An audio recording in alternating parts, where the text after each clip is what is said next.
and I can't fucking wait. Oh my God.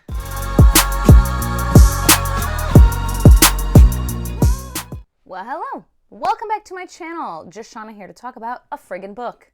And today we are talking about a new book in a new series by Steven Arion, The Judas Blossom. The series is The Falcon and the Nightingale? The Nightingale and the Falcon trilogy. So close. This is scheduled to come out July 11th, still to my knowledge. I was given an ebook copy of this by Steven Arion's team. His publicist, I believe, is who reached out to me. So yeah, thank you very much for sending this over to me. And I have read Steven Arion's works before. I read The Coward and the Warrior, Duology, and I quite enjoyed it. I didn't love it, but I also, there was nothing inherently, wrong that was, there was nothing sticking out being ugh, I don't like this. Just overall, it was an enjoyable time. I thought the writing was good. I think I just wasn't getting super engaged with the story or the characters. And, you need to be engaged with one or the other to, really love a book, right? I gave both of those, at 3.5 at least, I want to say. I enjoyed it. And this one, though, I was just so hyped for when I heard the blurb about it. It is historical fantasy, and after reading it, I would also categorize it as, historical military fantasy. And it is following the Mongol Empire's invasion of Persia, or Iran. And we are following the lives and treacherous journeys of 4 key figures in the heart of this war. And we're in 1260 Persia, and the just synopsis from Storygraph. Due to the efforts of the great Genghis Khan, the Mongol Empire covers a vast portion of the known world. In the shadow of his grandfather, Hulagu Khan, ruler of the Ilkhanate, is determined to create a single empire that covers the entire world. His method? Violence. His youngest son, Temujin Khan, Temujin, that's how I was saying it in my head, struggles to find his place in his father's bloody rule. After another failure, Temujin is given one last chance to prove himself to Hulagu, who is sure there is a great warrior buried deep inside. But there's something else rippling under the surface, something far more powerful and dangerous than they could ever imagine. Reduced to the position of one of Hulagu's many wives, the famed Blue Princess, Kokochin, is the last of her tribe. Alone and forgotten in a foreign land, Kokochin is unwilling to spend her days seeking out trivial pursuits. Seeking purpose, she finds herself wandering down a path that grants her more power than a wife of the Khan may be allowed. Kaivan, the Persian rebel who despises the Mongols for the massacre of his people, thirsts for revenge. However, he knows alone he cannot destroy the empire. When given the opportunity to train under the tutelage of Hulagu, Kaivan must put aside his feelings and risk his life for a chance to destroy the empire that aims to conquer the world. Family and war collide in this thrilling and bloody reimagining of the Mongol Empire's invasion of Persia. So, you're following Hulagu, Kokochin, Temujin, and Kaivan. And obviously, they're interwoven in various ways and have, connections in various ways. For the characters, I enjoyed the characters overall. I thought they were well written. I thought they were compelling and interesting as individuals. And just seeing all the threads connecting them was also, I found intriguing and interesting to see, how they're gonna be connected if they weren't already. Because they are all obviously on a surface level, face value, tied together by Hulagu Khan.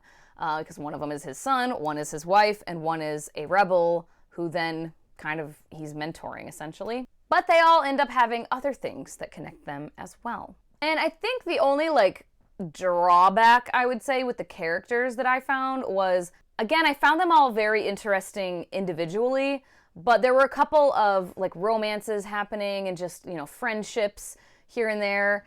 And I didn't get really invested in any of that, in any of the different relationships. They were there and we saw them on page, and it's not that I think they were done poorly or anything. I just found myself not getting really gripped by those, by the romances especially, and there's even a friendship or two that I was okay, cool. I just wasn't really invested. And so because of that, there are certain moments, certain scenes that would have definitely had more of an emotional impact had I been more invested in those things. The setting, the atmosphere, the world building, etc. I thought the setting really came alive. We spent most of the time in Tabriz, and that's where we were most of the time with the characters. That's where like the palace was and everything. But then we also spent a fair amount of time like in war camps, and I thought the atmosphere was really well done for all of that. I thought it was like a vivid setting. For the plot and the pacing, I didn't struggle getting into it. It just took me a little bit while, but like the first like 20 to 30%-ish, I was like a little slower going. That makes sense because it's the first book in a series in an epic historical fantasy. We're getting a lot of information about these people and the history here and everything. So that was just a little slow going to start with, but then it picked up and then I had no issues with the pacing after that. Like, I was intrigued right from the start. It just was, like, slower paced in the beginning. The final 25% or so, I was very intrigued. Like, the fantasy elements got ramped up. The fantasy elements, like, you saw, like, a little hint of it, a little tinge towards the beginning with the one character. And I was like, wait a minute, what's that? And then, like, we're very slowly like getting a little bit more, but there's like a good portion of the book where like you're like, what's going on with that over there though? And then it starts to like ramp up and like the characters are learning more about this magical element and like kind of exploring it more and playing around with it more. And yeah, the last 25%, that fantasy element, so fucking fascinating and fun and cool. And I was getting vibes from the Netflix movie. I don't know, is that gonna spoil it? I mean, it won't really spoil it because it's not the same at all, but it just gave me the same like vibes, I guess. So I don't think it's spoilery. If you don't want to hear anything that could potentially be spoilery for like what the fantasy element is, what the magic is, I'll put a timestamp to like skip ahead. But again, I don't think it's too spoilery because it's not really the same, but it just had that same like energy or like kind of similarity to the Netflix movie The Old Guard, which I fucking love so much. Oh my God, like I could just watch that movie over and over again. And yeah, the magical stuff, I was like, this is really giving me The Old Guard vibes and I'm fucking here for it. Oh my God, so excited. So excited. Yeah, so because of that especially, I already, like, I liked it enough where I would have read the next book, but I'm, like, very excited now because it's, like, this was all, you know, kind of getting things set up, getting pieces into, you know, their positions, getting people where they need to be and everything. And then I can only imagine that as it goes on, we're going to get even more of that, and I can't fucking wait. Oh my God. There is, like I said, it's very like military. There's a lot of like war, sieges, etc. things happening. I don't tend to love the like military stuff in books when we get real like descriptive of the siege or what we're doing here. So that was the only other thing in this book that was like a detriment to my overall enjoyment level. I would like, it's just a personal thing. It's just something that I personally am like, okay, cool. We're doing another siege. Great. And it wasn't like it was done poorly. I literally just basically, no matter how it's written, I don't tend to love scenes like that. It's not like I don't like them or I hate them or anything. I wasn't like miserable reading those scenes, but they're just not something that speaks to me on a personal level. With those scenes though, getting into some content warnings, gore, murder, I mean, war, violence, like, basically genocide, like just totally annihilating whole cities of people, and like the aftermath of a siege where soldiers are just running around a city, like satiating their bloodlust, basically. Just killing civilians, women, children, raping, and etc. And we do see a decent amount of that. Not like in extreme gory, like detail, but like you get a few scenes where you're like, oh, Okay, that is gory. That is descriptive for a second. I mean, it makes sense. That's, again, military. The whole thing is this invasion of the Mongol Empire. So makes sense that you're going to see some of that. But just a heads up, that is there. And just the themes, the overall like intention, messaging, themes, whatever.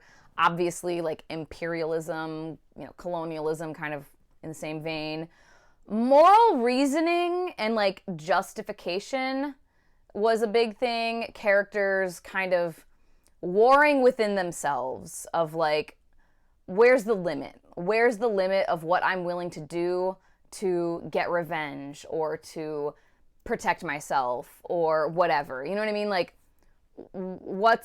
when am I now being immoral or bad or the same as my captors or whatever? There was a lot of that going on, and I found that very interesting. And just the overall effects of violent occupation and like kind of just the morale of a city where like Hulagu Khan was talking to Kaivan at one point being like, are your people starving? Are they dying in the streets? No, they're thriving. And like, we aren't even like telling you have to follow our religion or anything. There's religious freedom. So what are you complaining about? And Kaivan still just being like, yeah, but you're still occupying us and you still slaughtered tons of us to occupy us. Like, it was still a violent thing you did to take over here. And like, yeah, you might not still be being violent, but like, we are not governing ourselves anymore. We are not like running our own fucking ship here. So it was just very interesting, those conversations. So yeah, I enjoyed this quite a bit overall. Like I said, it was a little slow to start for me, and I don't love war scenes necessarily. Like, they're not the most intriguing things for me. But I really liked the moral complexities all these characters were exploring. And again, each character individually, I really was enjoying just watching them navigate through this world, go on their journeys. I didn't feel super invested in their relationships, but I was invested in them individually. And yeah, the magic, I just really love what is going on there. And yeah, just the ending. Oh man, I'm so excited for the next one. So I ended up giving this 4 stars, which, as you know, for me is like a really solid rating. Like, comment, and subscribe if you feel so inclined and you have not already. As always, thank you so much for your time. Hope you all have a wonderful day, and I will talk to you later. Bye-bye.